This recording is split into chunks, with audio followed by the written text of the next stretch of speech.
Yeah. So uh, so I think coding is a like it's the process is like you need to persevere a lot, and that's why I said when you start coding, like you learn how to persevere, because in the first go you won't be able to like write perfect codes, and there would be like debugging would be required. Debugging is like finding out errors in your code, and like how your code could be made correct and like run as how you want it to run.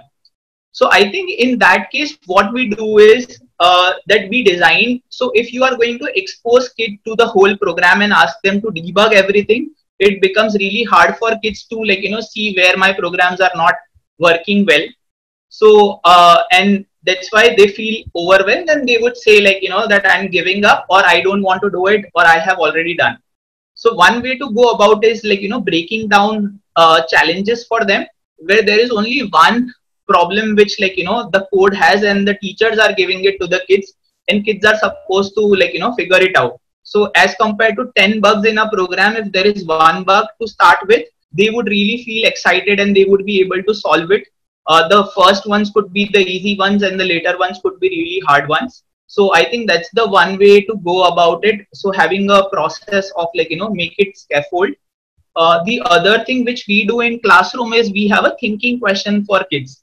So this thinking question helps them to figure out that like where the breakdown is happening and what they could do. So there are three thinking questions like which kids have. So first is the program as per my expectation?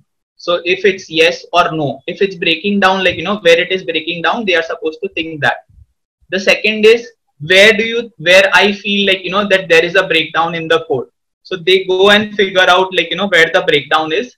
And the third thing is they try to figure out that what can I do right now to like solve this bug. So then they write down like how they are going to solve it. So having like scaffolded questions or the thinking questions for kids really helps in making the process simpler.